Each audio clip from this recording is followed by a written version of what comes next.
Très chers auditeurs, bonjour et bienvenue dans votre 4e épisode de Confession intime. C'est encore Nera, votre narratrice. Aujourd'hui, je vais prêter ma voix à une jeune femme du nom de Aïssa Touba. C'est une Mauritanienne et elle est née hermaphrodite. Je m'appelle Aïssa Touba, j'ai 23 ans. Je suis mauritanienne et je suis née hermaphrodite. Pour ceux qui ne savent pas ce que c'est, ça veut dire que je suis venue au monde avec 2 sexes.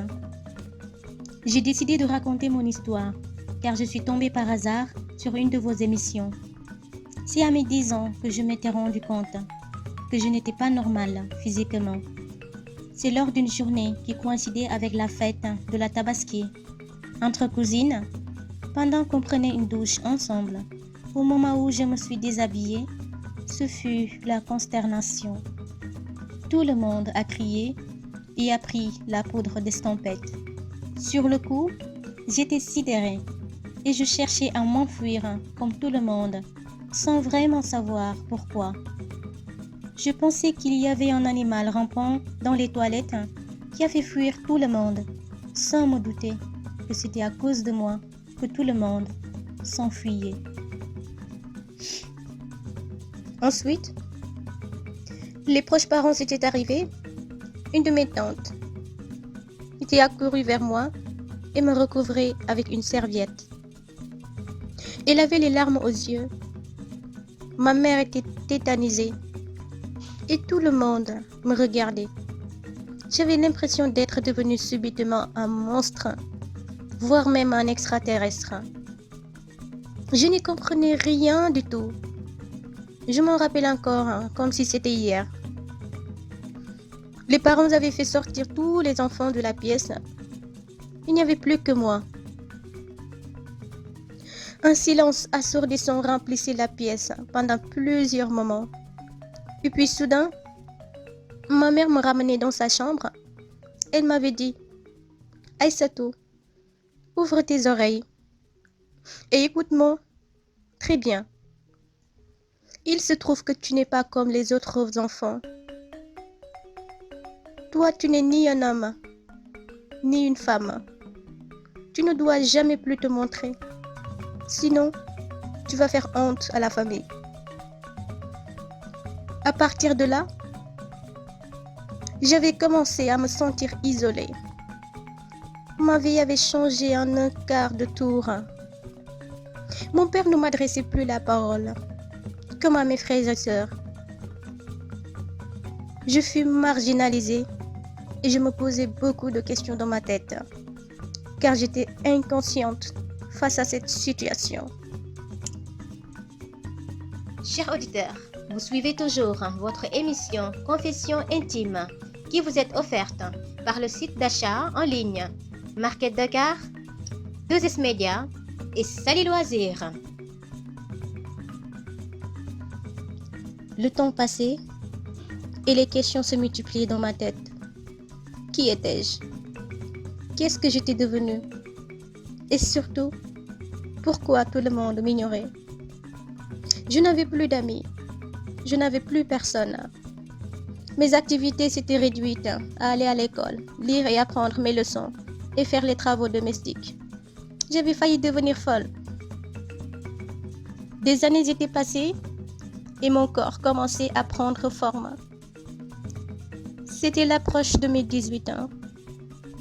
Ma morphologie commençait à se transformer et j'étais en train de devenir une femme. Mes hanches et mes seins se développaient petit à petit. Et en même temps, je devenais un homme. Ma voix changeait. Des poils apparaissaient sur mon visage. Entre mon nez et ma bouche, comme une moustache. Et sur mes joues et mon menton, comme une barbe.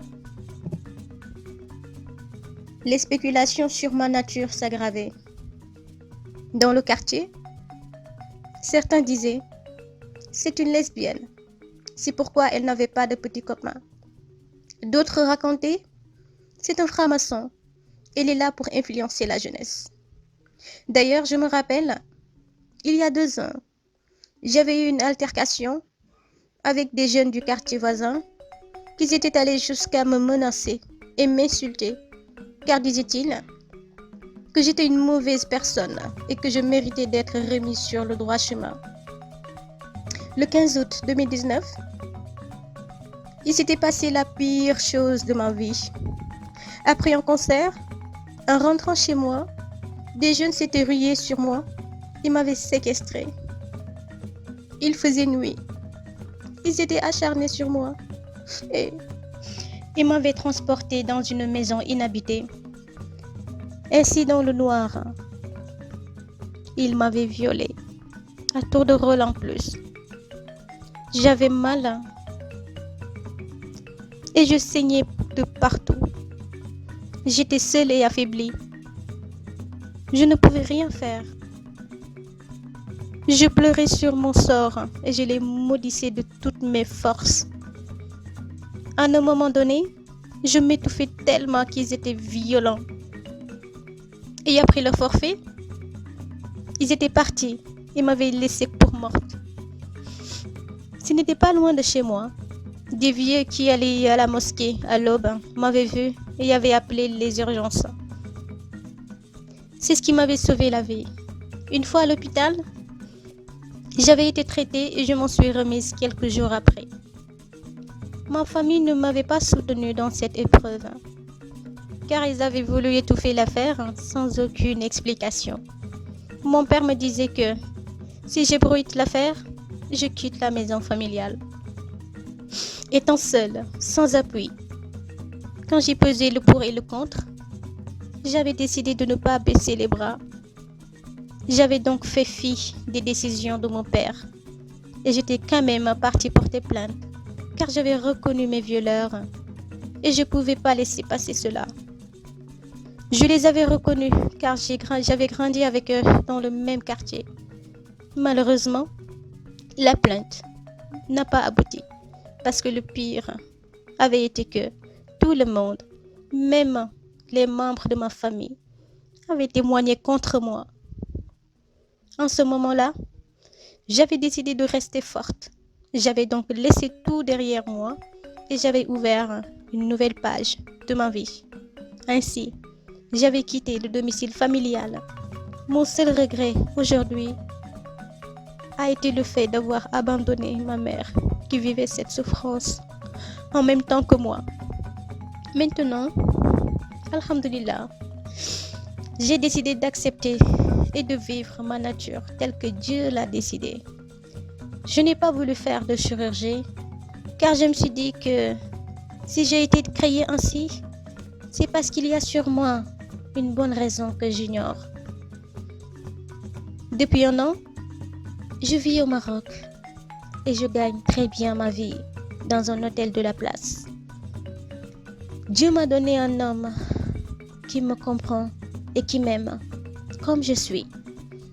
Le message que je veux faire passer à travers mon histoire, c'est de ne pas avoir honte de vos enfants, quels que soient leurs handicaps, car ils n'ont pas demandé à naître. Et si Dieu fait qu'ils naissent avec un handicap, parlez-leur et accompagnez-les depuis leur enfance. Car le plus dur dans cette situation, c'est de se sentir abandonné. Avec le soutien de nos proches, on peut finir par s'accepter et vivre en paix. Merci de m'avoir écouté.